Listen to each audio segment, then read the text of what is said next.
Namaste. Good morning, everyone. Welcome to class. So on Tuesday, we experimented a little bit with starting with our pranayama meditation first, and then moving into our asana and our shavasana being the last thing of class. We're going to do that again today and next week and just sort of see how it goes for a little bit of time. That's the way that Babaji would have us do the practice. Getting up and doing your pranayama and your meditation and then your asana. Always thinking about your asana being what feeds your practice for your day to help move up any knots and anything. But mostly it's because if our day gets started and we've done our pranayama and meditation, at least we've got the two most important aspects of our practice underway, okay? So we're gonna start with that. We'll start with our opening prayers and then a pranayama and then our meditation. So we'll spend our first few minutes there and then we'll start our asana, okay? So comfortable seat, anywhere you're comfortable. And remember, if your legs are not on the floor, just lift them up as a little bit higher than they are, and then put a block underneath them. So wherever they go, whichever side of the block you need. I have a friend who needed this side of the block when he first got started.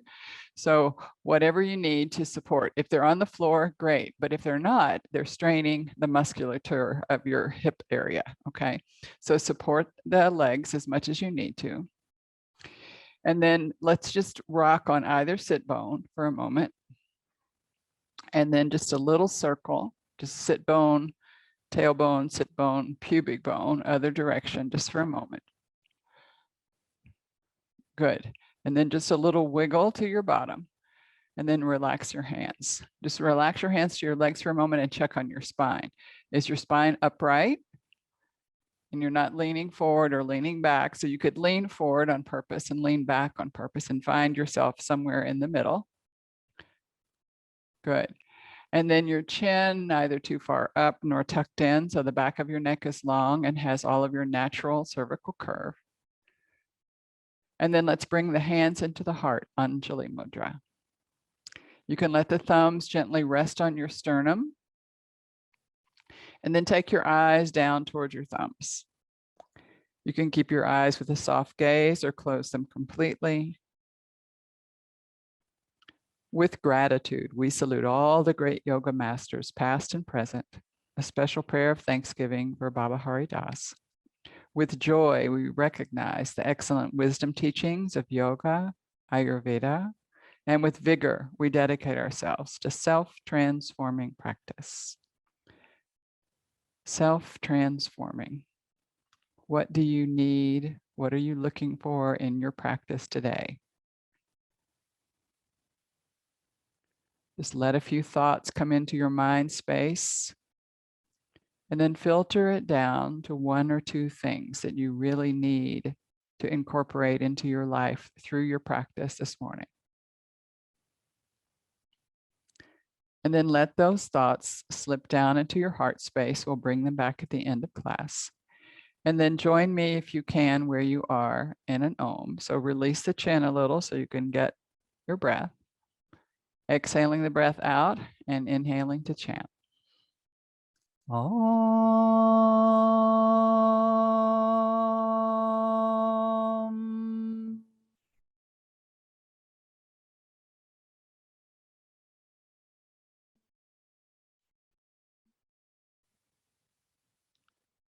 Letting your eyes flutter open.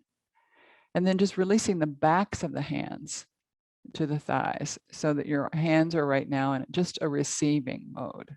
And just be there for a moment as we talk about the pranayama. So the pranayama we're going to do this morning, pranayama, breath controls, restraint of the breath. We're going to do Ujjayi Pranayama. And if you are in a place where you can do Ujjayi gross method, that's what I'm going to ask you to do because it has much greater effect. So what does Ujjayi do? Ujjayi is victorious breath. And so it's to help us get victory over our mind, our senses. It's a heating breath. It's practiced with the chest breath, not an abdominal breath, and not a full yogic breath. Chest breath. It's one of the few practices that is said it can be done seated, standing, lying, walking. So it often gets coupled with an asana practice because you can do the pranayama breath while you're moving. But we're going to do what Babaji called our Ujjayi gross. So clear your throat. That's the area that we're going to be moving. So this particular practice works on Udana Vayu, one of our essential airs of the body, the one that goes up and out. The function is speaking, singing, vomiting, anything that goes up and out, exhaling, everything up and out, up and out, up and out. So sometimes what you need to do is speak your mind and it gets caught in your throat and you feel this knot in your throat. Well, this helps to clear those knots and clear that area of the throat. Okay, so the practice itself, the gross version I'll show you first, is exhaling the breath out. And then I'm going to inhale in to the chest in 5 sobbing breaths, moving that area.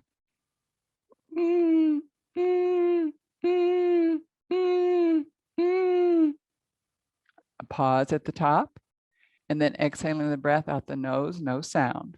Just nice and slowly out the nose. At the very bottom of the exhale, a slight pause, and then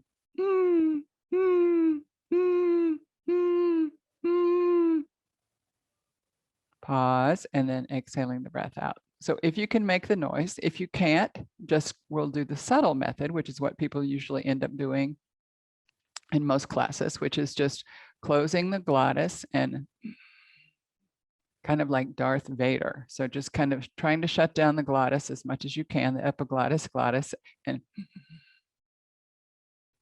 pause, and then exhale. And Babaji just taught us making the noise on the inhale.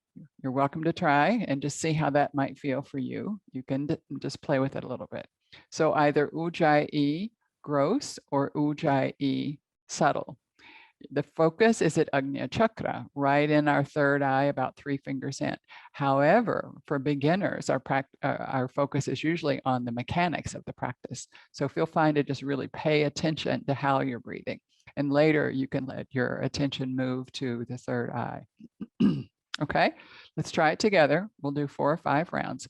Exhaling the breath all the way out. So either the Darth Vader or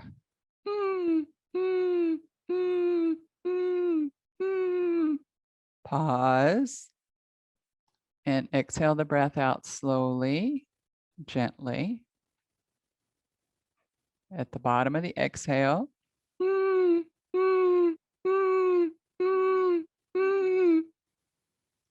Pause and then let the breath out slowly. This breath is really good for releasing emotions.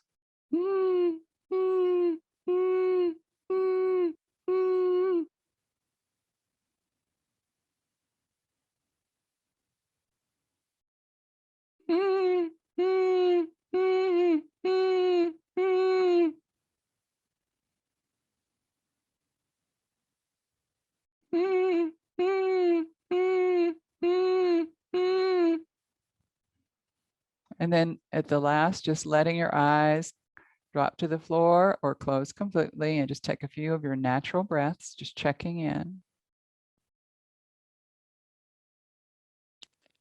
Try to relax the throat area completely. Relax the tongue and the bottom of the mouth and just let the whole of the pharynx behind your nose and mouth, larynx, let all of that space relax.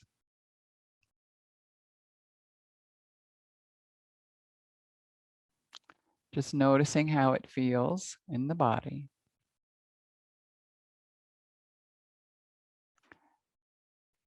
And then deciding for our meditation, try not to move, just stay where you are. Either joining your index finger and your thumb at the tip in Chin Mudra, or tucking your thumb over the nail of your index finger. Either one is perfectly fine.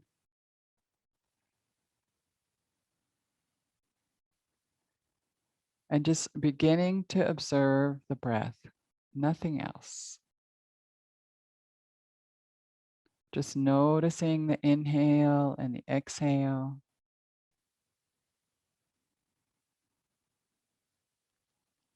Not controlling it, just watching it, being a witness to the breath.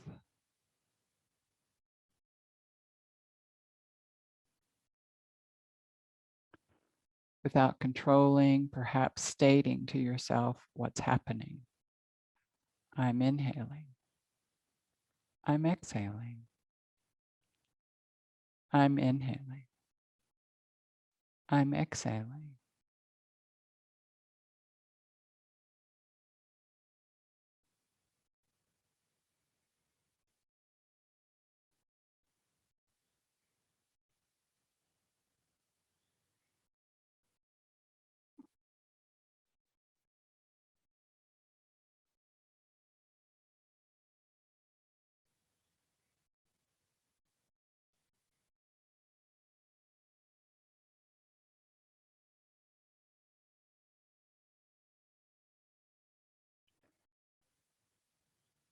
If the mind begins to wander, gently bring it back.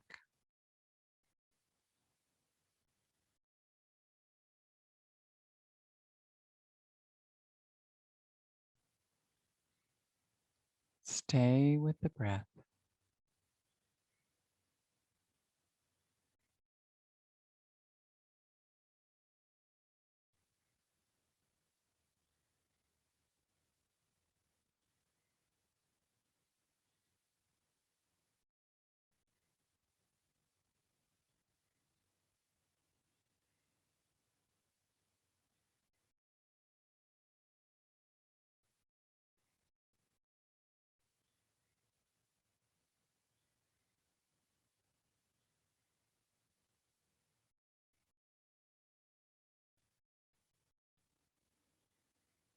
I'm inhaling. I'm exhaling.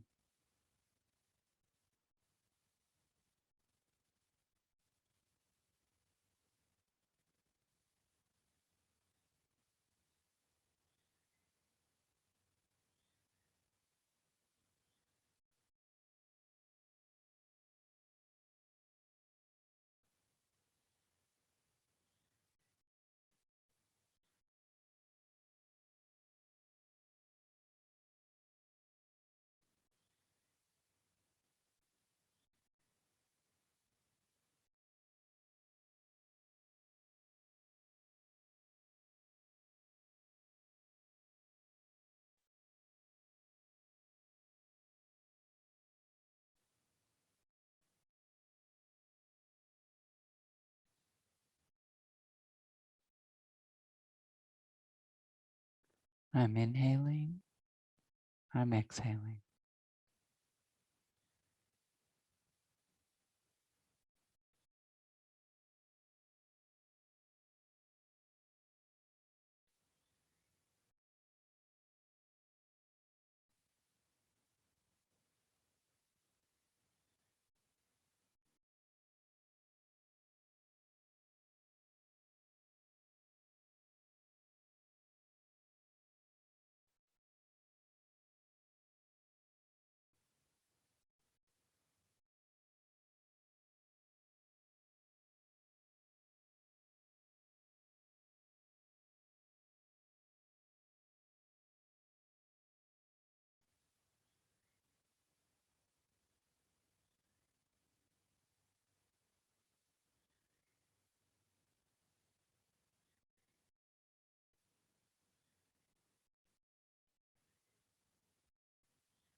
Om.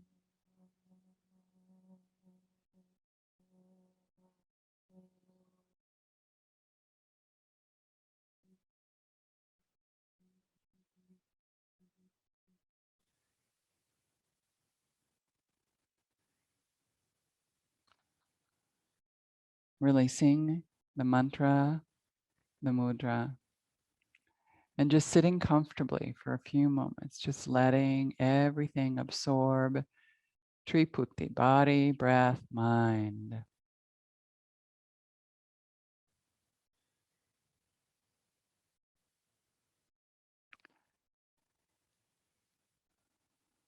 And then very gently letting your eyes flutter open.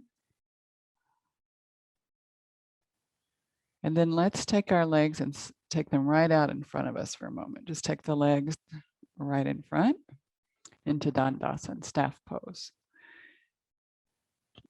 Big toe knuckles are touching and heels are apart. Flex toes back towards you. Keep your heels on the ground while you do that. So flex the toes back towards you.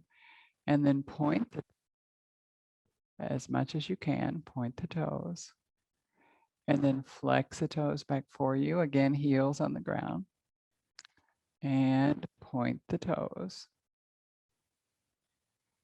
Good. And one last time, flex the toes back towards you.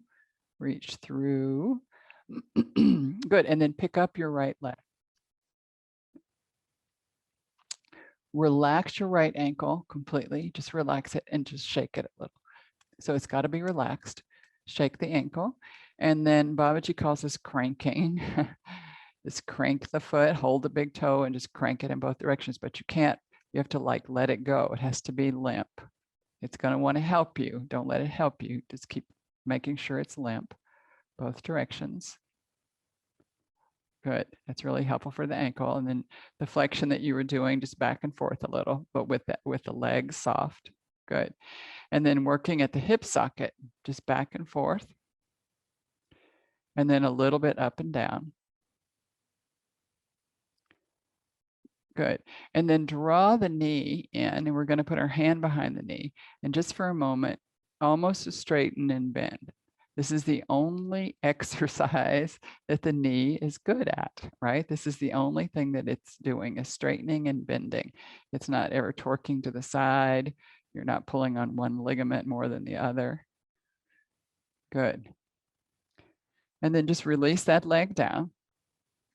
Bend up and bring in your left foot and just shake it, let it go. And then let's do some ankle cranking. You have to let it go. It's going to really want to help. And then the other direction.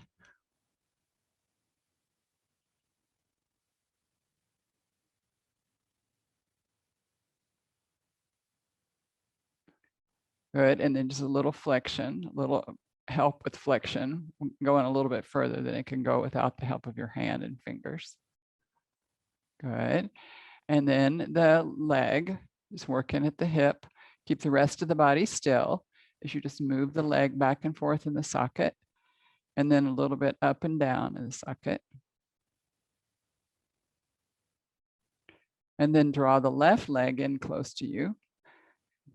Just bend the knee and almost to straighten. Don't quite straighten, almost. If you straighten and lock, you're often moving into hyperextension.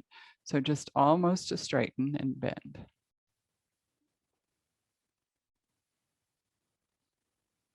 Good. And then stretch that leg out in front. Go ahead and take your block for a moment and put it underneath your knees. And get so your knees are tall, big toe knuckles are touching, heels are apart again. And then put your hands up on your knees or shins, either place, knees or shins, and roll your shoulders back and down and gaze up. So as if you had a lizard tail growing back behind you. So you can feel your tailbone poking out to the back. You have a little bit of your lumbar curve. You're gazing at about 45 degrees.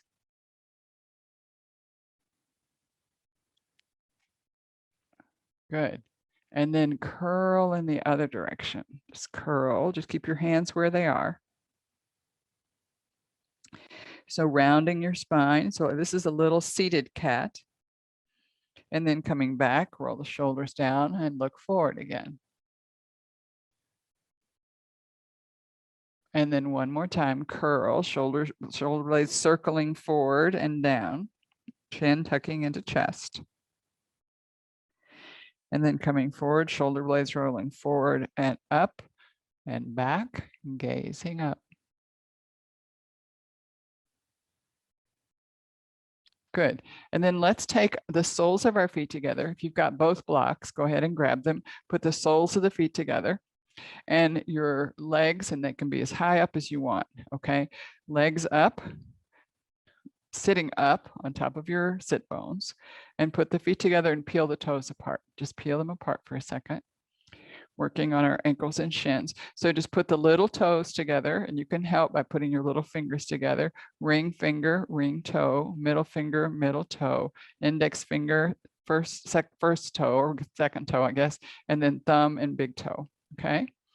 So just playing, pull apart one at a time, thumbs and big toes, index finger, second toe, middle finger, third toe, ring finger, fourth toe, and little finger, little toe. Okay.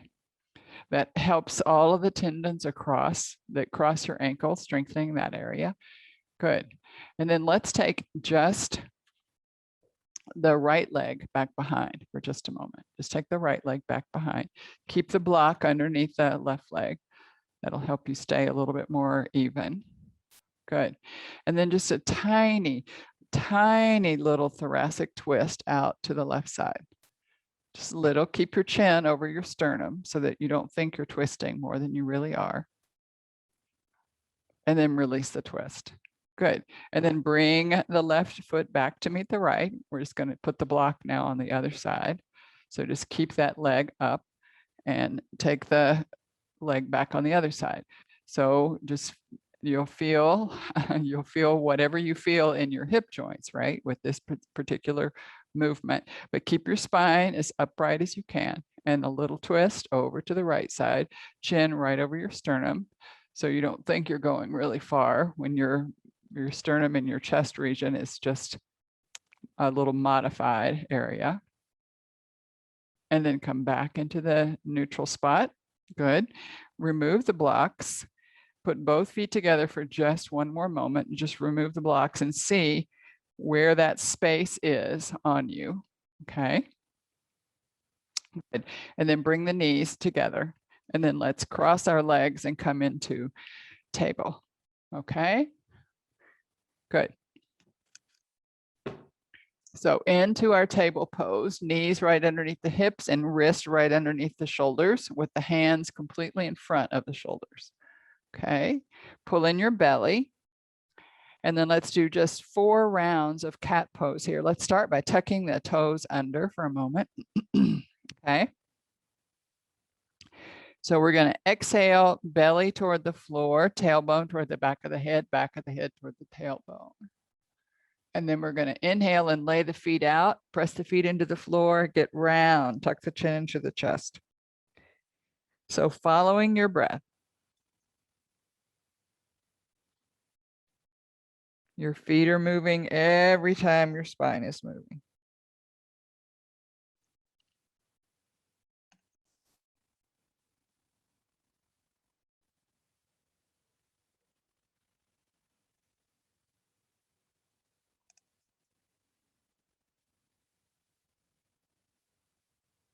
Do one more and take it to maximum extension and maximum flexion.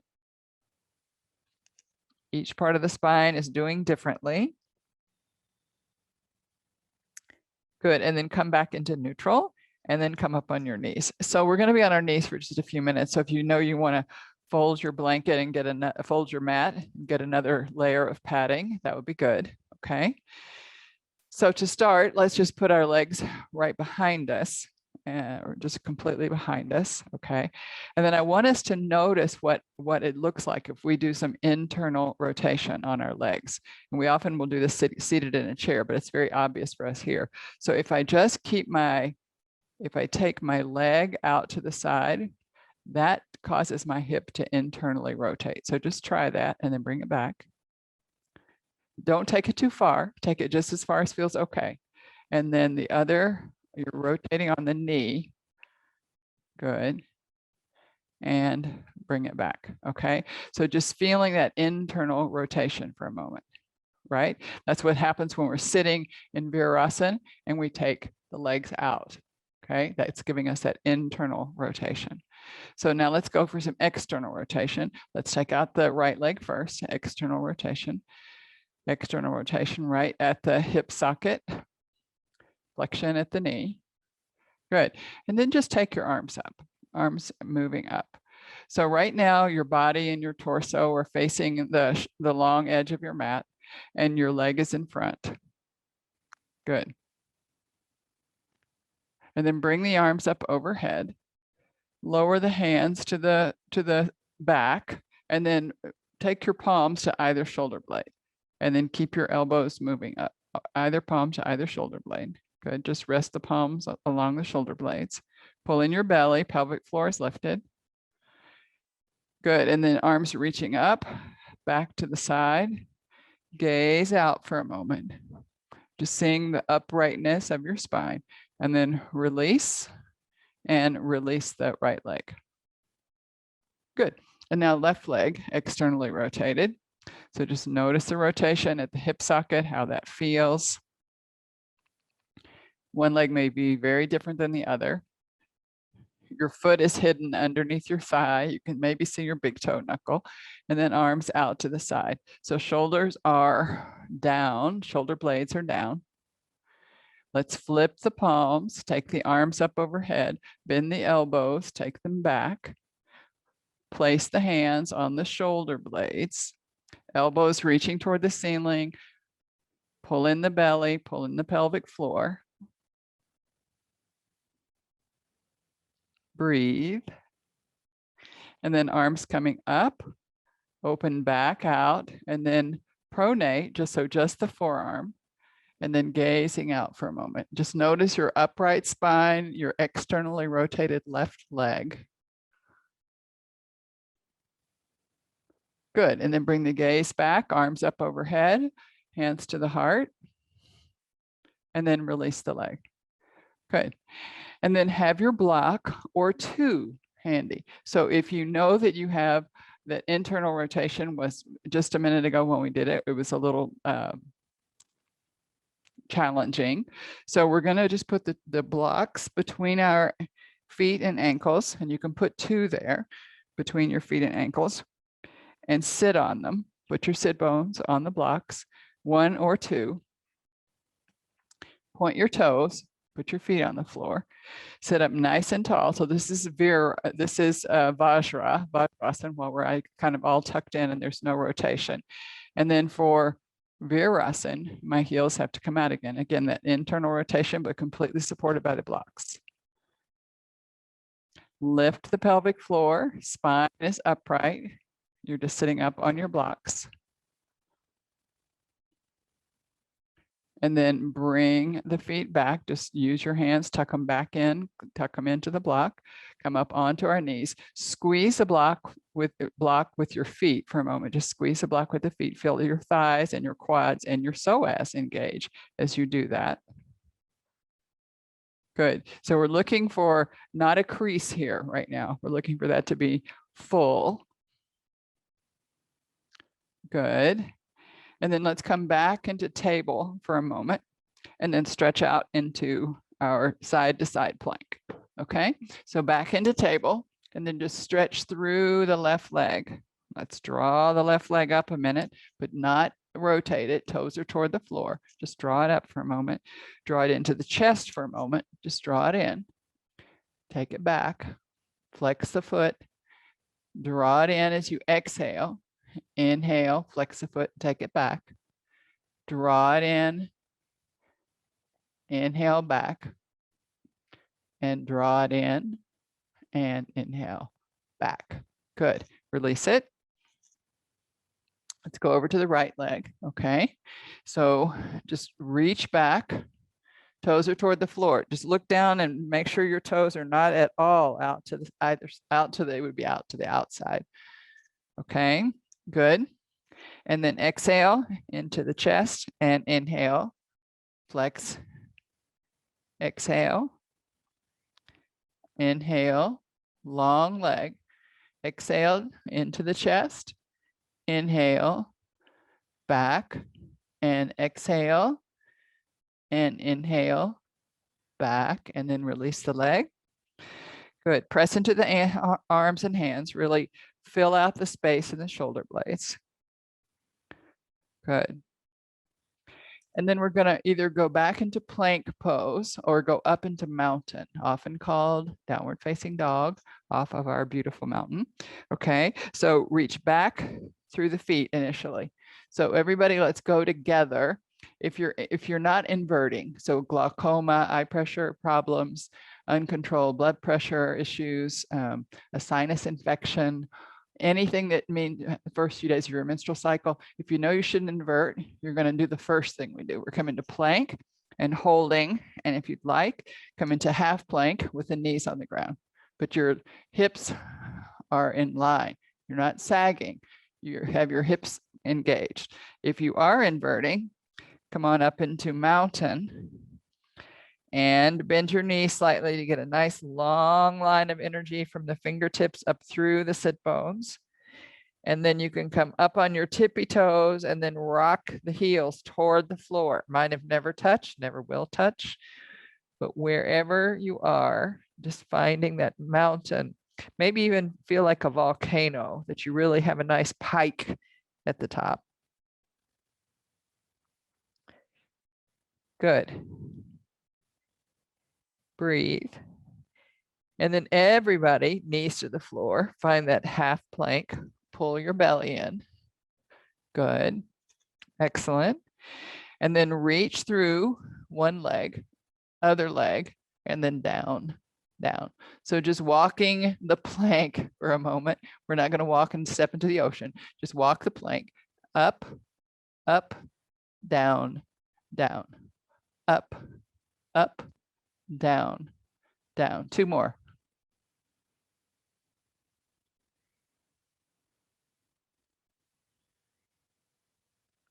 Good. And now take your hips back towards your heels. And I want your forehead on the floor if you are inverting. So if you are inverting, you can leave your hips up as much as you need to and put your forehead down on the floor. If you aren't inverting, take your hips towards your heels and gaze forward and frog. So you can decide either inverting or not.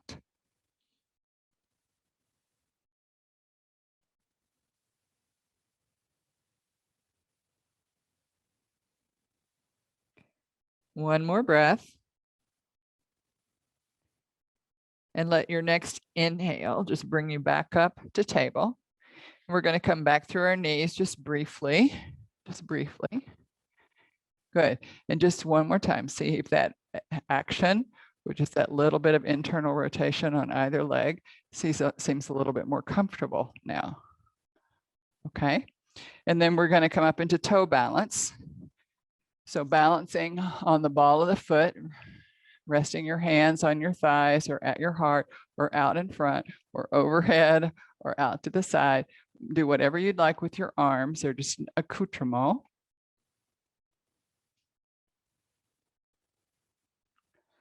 Good. And then we're going to stand up, and I'm going to try to just stand up and stay on the ball of my foot as much as I can. Just walking for a little moment on the ball of my foot. And then you can get a little bit prissy. Our adrenals are sitting right on top of our kidneys here.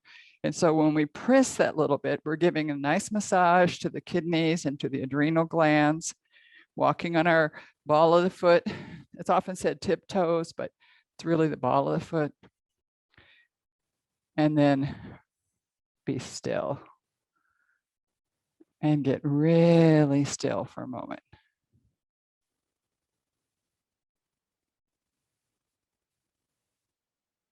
Good. And then we're going to do some of our standing poses, which are so good for balancing. We often balance with our breath. Balancing with our whole body is often more effective for those of us who have a grosser lifestyle than being a sadhaka in a cave, right? Where you can just really focus on your practice 24/7. So sometimes we need this asana at a grosser level to help us unlock all of the physical channels that will unlock the pranic channels, our energy flow. So just wiggle your hips and then come over to a flat back, wiggle your body. and then come up. So just wiggle the hips when you get to the top. Then you have to stop wiggling the hips as you go over, wiggle your shoulders.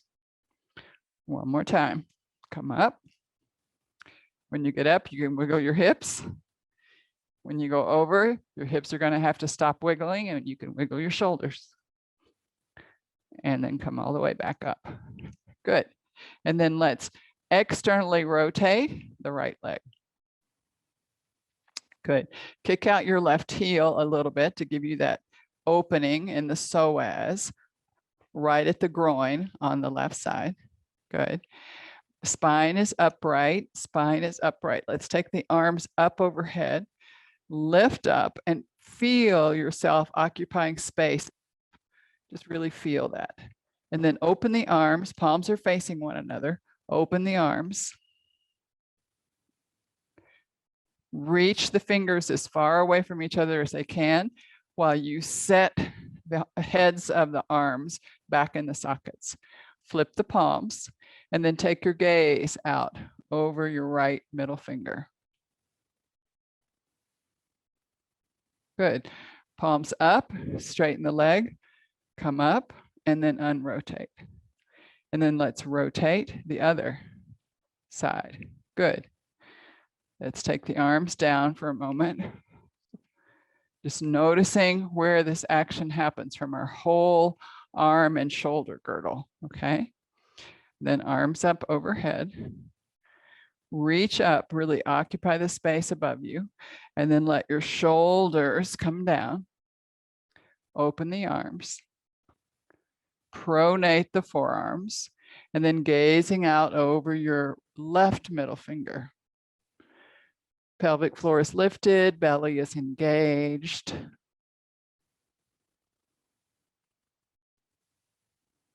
Good. And then bring the gaze back to the center as you raise your arms up overhead. Let's take the hands to the heart, straighten the leg and unrotate. Good. Just release the arms for a minute, pick up and rotate the right leg again. Check in with that left heel, make sure it's giving you stability and that the psoas is open here. Good. And then arms up. This time let's reach, reach, reach, reach. But keep that long line of energy, crown of the head down through the left heel or arch. And then let's straighten our leg, release the arm, just let it hang like a pendulum for a moment. Take the upper arm and stack it on top of the shoulder. Good. And then both hands with activity facing in front. Good. And then let's bend our knee and rest our elbow, forearm, or hand on the left thigh above the knee. Don't just collapse into it. And then tuck in the left arm close to your ear. And then let's go one more time back through triangle. Let's go back through warrior two. Arms up overhead, straighten the leg and then unrotate. Hands to the heart for a moment. And then let's rotate the left leg. Kick out the right heel as much as you might need to. Spine is upright. Warrior two.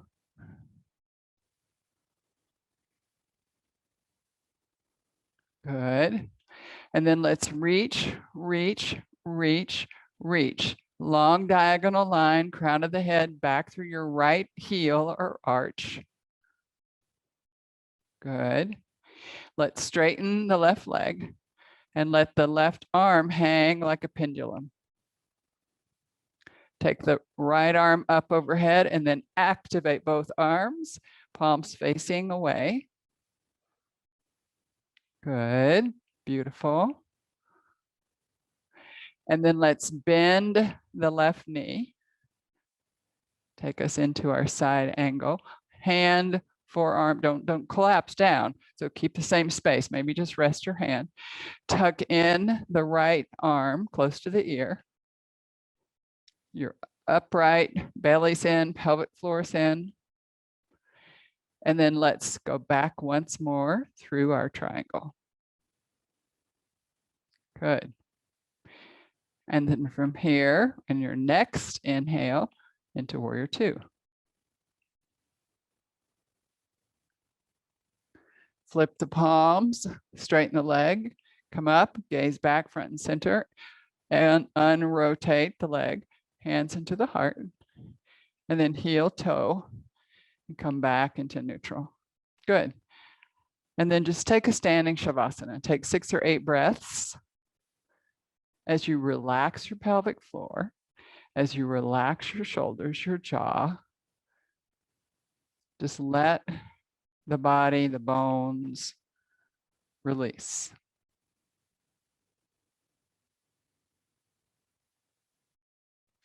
Smooth out your breath.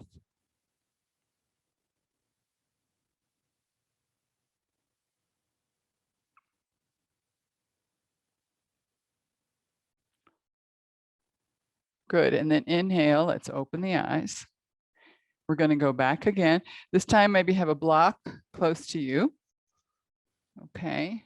We're going to add Joan of Arc, which gives us a little bit of movement to the other side. And then we're going to add Ardha Chandrasana, half moon pose. So we're just going to play with it a little bit. So you can put your block somewhere past your out to the edge of your mat. It'll be there when you need it. Okay. So we're going to head over to the right side. Good. Wiggle your hips. Externally rotate the right leg. Look down, make sure you only can see your big toenail. Good. Kick out your left heel just that little bit. Arms upright. Out to the side, palms are facing down, so you have pronation. Good. And you're not leaning yet, so you're upright. We're going to try Joan of Arc first because that gives us that little impetus. So releasing the left arm, sweeping the right arm up and over. So really feeling that arc, that curve, that little maybe sliver of a moon that happens with the body. And then coming back into the center. And then reaching to the side. Let's do triangle first. Let's do side angle, bend the knee, tuck in the upper arm. Good. And then from this side angle, take your left arm down to your leg, take your gaze down to your right foot, a little hop, and then finding your half moon pose.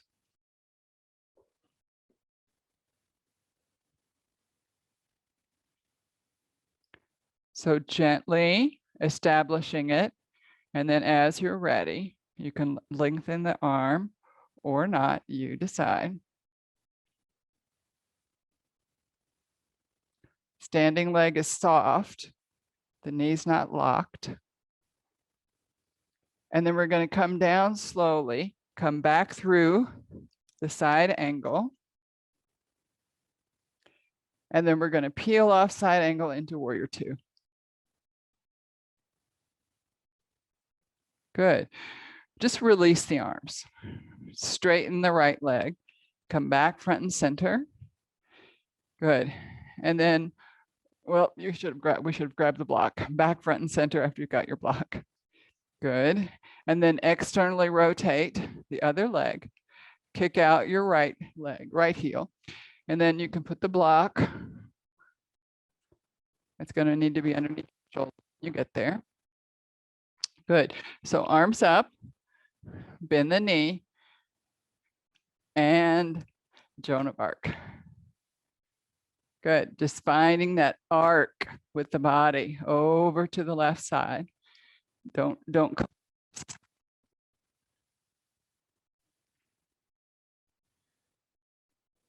Good.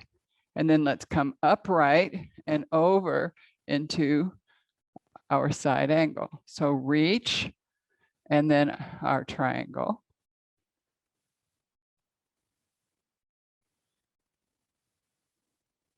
Good. And now is side angle. So arm is just resting, tucking in the other arm. Good. So don't collapse it or put all of your weight into your left arm. Push down through both feet, the legs, the pelvic floor is lifted, belly's in. And then sweep your right arm down. Take your gaze down to your left foot. And we're going to do our little half hop into, well, I have a chair here, Ardha Chandrasana. Slowly. Your gaze can stay at the floor. It can come out to the side. Eventually, it might go up to your upper arm. But lifting through, press through the heel of your upper leg. And then from here, let's reestablish our side angle.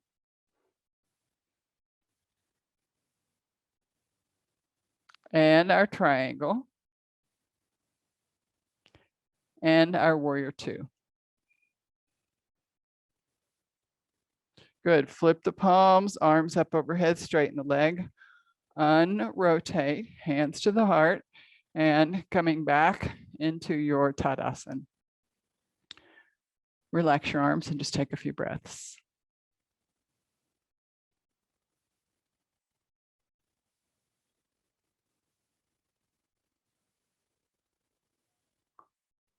Good. We're going to come down through our squat. And while we're there, we're going to do a twist. I'm going to do it with my back to you this time, just so you can see the twist. So we're coming down, and you can be up on the ball of the foot if you'd like. You can be up here, wherever gives you a comfortable squat with the Apana Vayu headed down. Hands in Namaskar, elbows are on the inside of the legs. And we're going to open out to the right side and release. And open out to the left side and release. Good. And then when I open this time to the right side, I'm going to hitchhike thumbs headed up toward the ceiling. I'm going to dive the thumbs forward and down and back and reach around and see if I have any part of my leg. And I can always just hold on to my garments or whatever I might have. Don't let your neck drop. Keep it as an extension of your spine. And then release the arms. Other side, just open to the left, hitchhike thumbs, roll them forward, down, and back. And just see if you have anything to hold on to over on the right side. And then release, neutral. Good. And then slowly just making your way down to the floor. Good. All the way down to the floor. Great. So extend our legs into Dandasana, just like we had at the very beginning. Big toe knuckles touching, heels are separate. And just notice the ease of this pose for a moment. If it feels much different than it did at the beginning of class, just notice. Go ahead and put the soles of the feet together and see if they feel different than they did at the beginning of class. Good. Bring the knees back together. Stretch the legs out. And then let's take our block and put it underneath our knees to do our Paschimottanasana, our westward stretch. So we're going to take our stretch from our tailbone to the crown of the head. And we're going to take our hamstrings somewhat out of the equation by just putting them on our block, resting our heels on the floor. Okay, so sitting up on top of your sit bones, just make sure you're up on top of your sit bones. Reach forward just a little. And then slowly begin to let your thoracic spine curl. Begin to tuck your chin into the chest and let the whole of your back body round.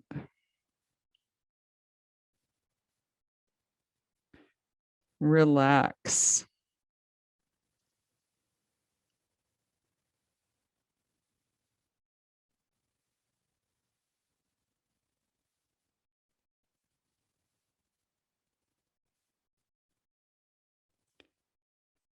Do not move any part of your body except your face and your head. So peel your chin off your chest, look forward past your toes.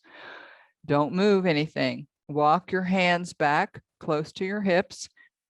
Glue your elbows beside your rib cage, press into your hands and straighten your arms to come up instead of using your back muscles. Just straighten the arms, coming up into neutral. Just sitting on top of the sit bones and relaxing. And then now we're going to make our way down to the floor so that we're going to do our inversion in just a moment. Once we get there, we are going to do our psoas release, which is windshield wiper. I'll show you that, but I don't want you to be on the floor and craning yourself to look at the screen. That causes all kinds of issues for your carotid artery. So look before you go, okay? So our windshield wiper is super simple. All it is feet are mat width apart and you drop your knees to one side, arch your spine and look to the other. And then in that upper leg, you can really feel the lengthening of right along there. So that little arch. Then after you've done that a couple of times, we're going to put our block underneath us. And if you are inverting, you can go right into a supported Viparit Karani Mudra. If you are not inverting, just bring yourself to a wall, put your bottom, keep your bottom on the floor, super important, and just let your legs move up the wall at any level that feels comfortable to you. I can move back and have it less upright, okay? So whichever one you decide, either legs up the wall or Viparit Karani. So first you're going to do windshield wiper. So lying down, feet mat width apart. They need to stay mat width apart. So drop your knees over to the right, arch your back and gaze to the left. Then come back through neutral and then do it again. Drop your knees over to the left and gaze to the right, but arch your back.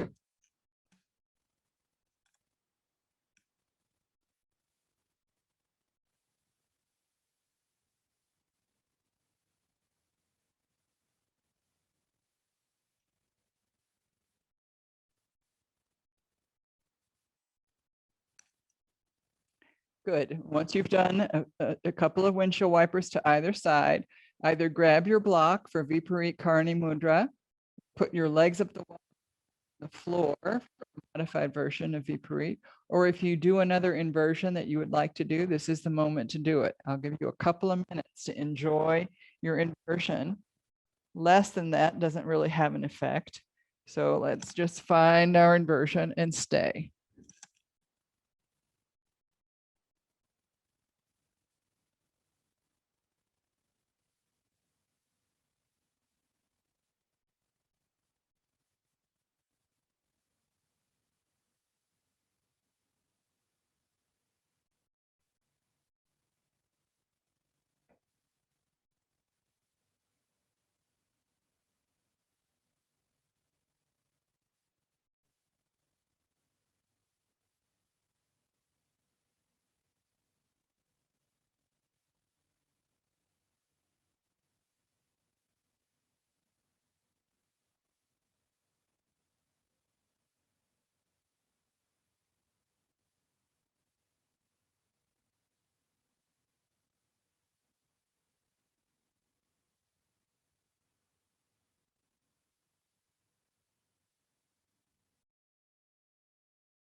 If you're in Viparit, just begin to drop your knees in towards the chest.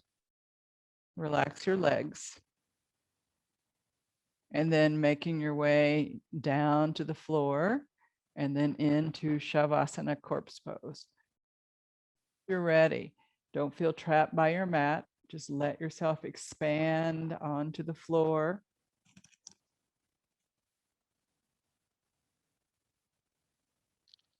as if you were a starfish, but keep your hands below heart level.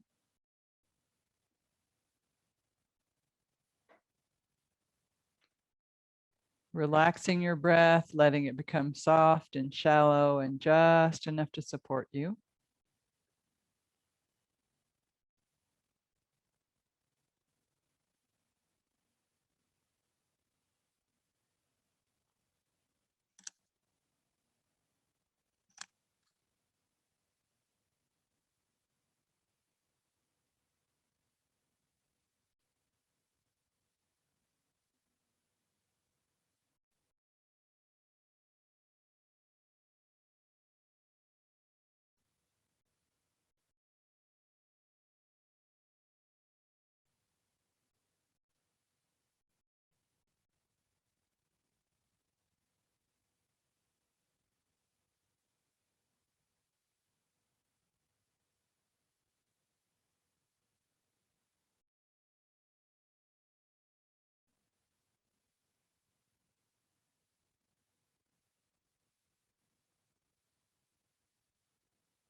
Slowly and gently bringing your awareness into the breath and the body, finding it in your belly or your chest.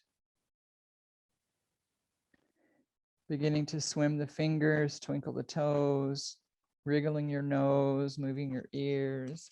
Let the tongue roll in the mouth, the eyes roll in the sockets. Consider a nice big overhead stretch as you point your toes and reach the arms away as far as you can. And then bend the knees and put the feet on the floor and rock yourself over calmly, gently, softly inside. Curled up for just a moment in embryo pose. And then slowly, using the hand of your upper arm, keeping the chin tucked into the chest, begin to press the floor away, spiral up. Just being still for a moment, letting everything integrate.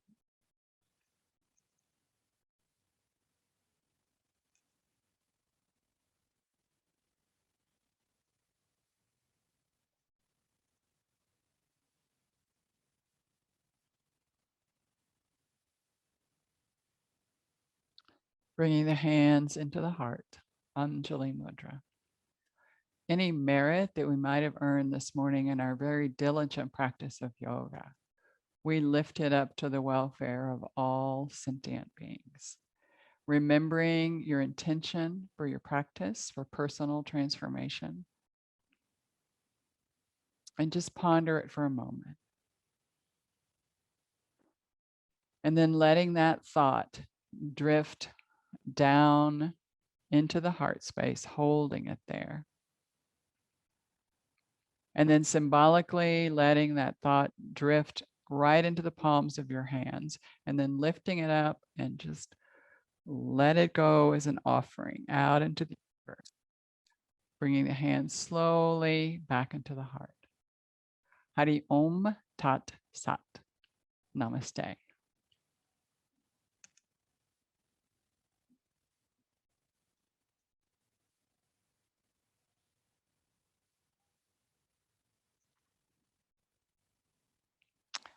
I'm coming to you.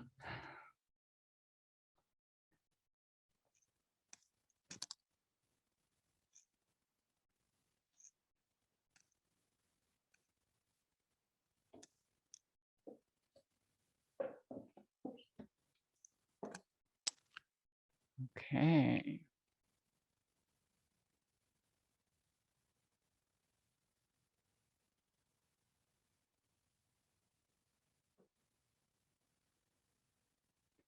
Let me unspotlight me.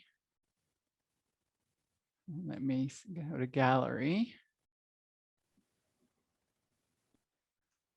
Great. Namaste, everyone. So nice to have you. Hi, good morning. Okay. Hi, Barbara. Welcome back. Nice to have you. How you doing? Fine. Actually, can I ask you a question? Absolutely. In the breathing, so we're making the throat noises at the same time we're breathing in. Mm-hmm. Is that okay?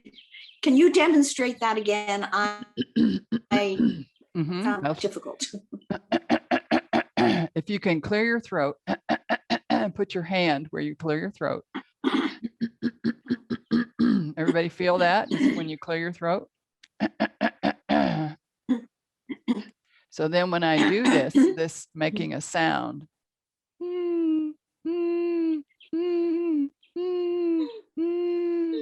it's coming right through that area that's sobbing. So it's stimulating the whole area of the Vishuddha chakra, which is back in the spine, right? So it's stimulating that area.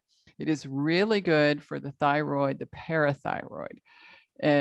So I often give it for women who are entering menopause because their adrenals and their thyroid have to pick up the slack once their estrogen drops off, right?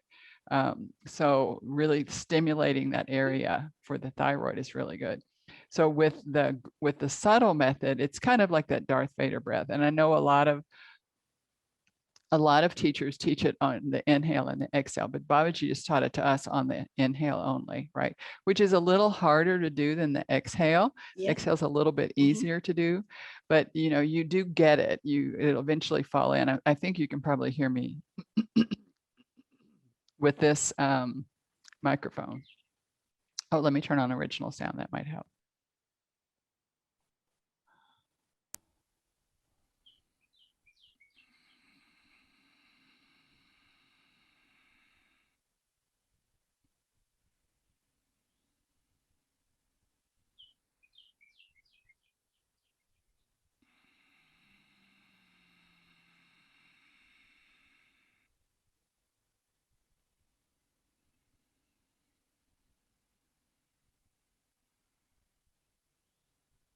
That little pause at the top is crucial.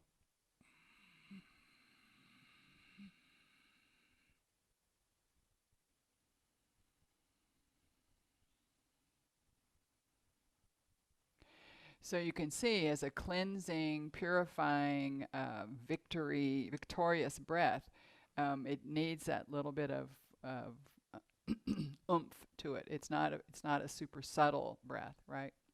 Mm-hmm. But the subtle one is super subtle compared to the gross, where you're sobbing.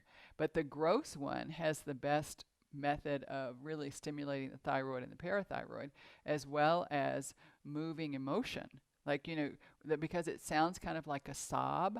I've had oftentimes, you know, just people just start sobbing because that was where the practice took them, that's good. It means you've got some sobbing in there you need to get out, right? And you don't necessarily have to walk through the thought process. You just have it in your muscles, in your bones, in your tendons, in your throat. All those times you didn't speak your mind. All that garbage is still knotted in there. And so it kind of can come out and the emotions can release, but you don't have to relive it. It's kind of, that's what I like about acupuncture. I think acupuncture is like the most marvelous thing since sliced bread, because you can go through fast speed therapy without having to talk therapy. You can just let it out. Let it out of your energy body. You know, just put the needle in and let it flow. So Yeah.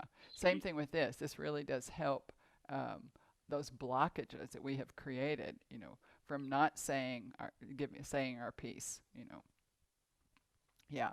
So Thank you. the subtle one is great to do like it says in the text, walking, standing, seated, lying. You know, you can do the subtle one. But the gross one, I've never seen the gross one in a text anywhere. Babaji just gave it to us to, I think, to really stimulate that area and have us know where that action Mhm. happens, right? It reminds me a lot of Brahmari, which is even a more advanced version of the same thing, moving that area. Brahmari is the bee humming.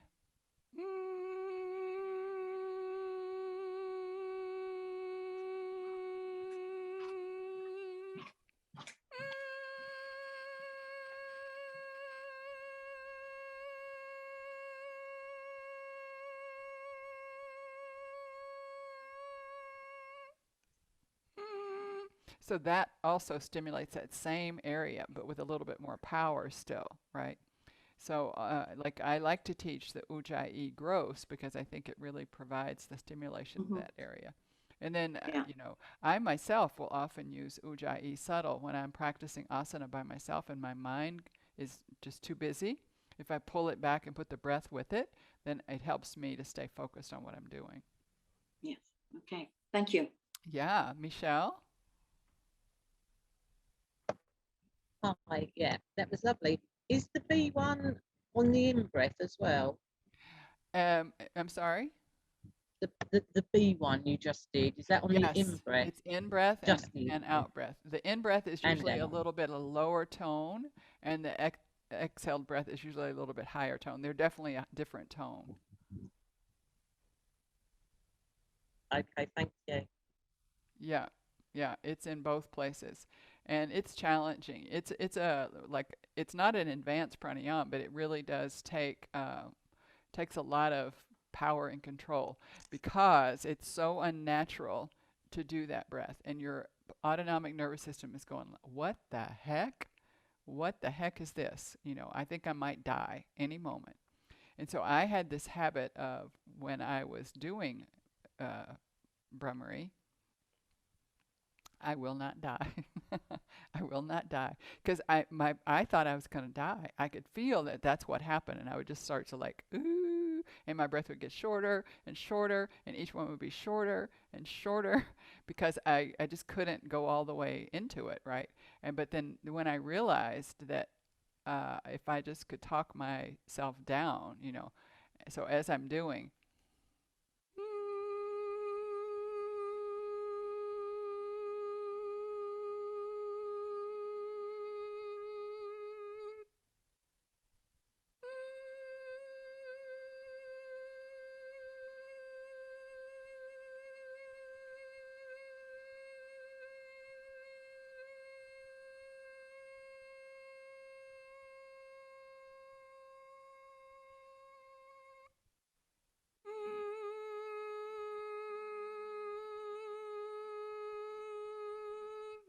I'm going to stop in the middle because it can take for a long time. But what ends up happening is you realize if you don't do your full exhale, you don't have any room to take your next inhale. And so I really focus on getting the exhale as long as it needs to be so that when I start that inhale, I have plenty of space in which to inhale the breath. So it does takes more practice. But it's a really good thing for thyroid and for parathyroid as well. How did you like the kidney massage for your adrenal glands? Your prissy walk on your tiptoes, on your the ball of the foot. Yeah? So that's good. When I had a kidney, and it wasn't really a kidney infection, we thought it was, but I don't know what it was. But I walked on my tiptoes. Dr. Shrestha, one of our Ayurvedic doctors, told me just to walk on my tiptoes several times a day because that if you're on your tiptoes, you're massaging that area. And so I was giving the kidneys and the adrenals a good massage, and it's a great practice. So every time I went down my house at the Mount Madonna, you had to walk down into my kitchen. So every time I went down into my kitchen, I went up onto my tiptoes. And I walked around the kitchen on my tiptoes, and then I'd go upstairs and go back on my feet. But it assured that I was every day sometime on my tiptoes, right? Yeah, it's really good for us.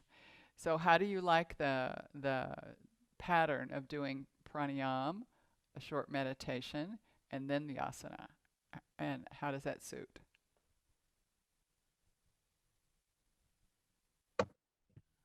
I think I prefer it that way round.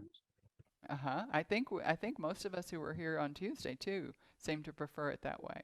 It seemed to be a really good thing. Yeah, so I think we're going to do it like that for a while, and then if I get a lot of questions about why and that they can't sit, then we'll go back, because it's good to do asana first if you really can't sit, right? If you can't sit, if you just can't do it, it's good to do the asana first and get your legs warmed up and get your body warmed up. So I always do a little bit of asana, of course, before I teach, just because I need my hips to be a little bit more open. And then I have taken this habit lately of starting on my left side, which is your right side, but that's my bad hip is my right side, and that's your left side. Babaji always had us start on the left, so I'm getting the boon of starting on the left, but for you it's your right. So just for you to know, if when you're in your home practice and you have to pick a side, Babaji always started on the left. Started on the cooling side, then moved to heating, then go back to cooling, right? We're doing the opposite, because right now, if I start with my bad hip, I don't really show you a lot of poses. I show you very modified poses. So if I do it with my left hip, which is your right leg, then you get a fuller expression of the pose on the first side, and then the second side, it's not so important because you just saw it better on the first side. Does that make sense? Yeah, just for you to know that usually we would start on the left. But feel free to have lots of modified poses. My left hip is really tight these days, Ginger. I'm also going to physio, so I'm very happy with the modifications. Oh, good. Good. Yeah, and I think mine are just modifications now, de por vida, as we say, for a lifetime on my right hip. It's like, it's not going anywhere. So the good thing is I'm modifying on my left, which is your right. Yeah. Yeah. So we're catching it completely. Yeah. Okay, everyone. Well, I hope you have a wonderful weekend. I hope you have a great start to your week, and I hope to see you next Tuesday. Okay? All right? No more questions? No anything? Thank you so much for joining in this morning. It's so nice to see you all. Okay. Much love. Have a great weekend. Okay. Bye.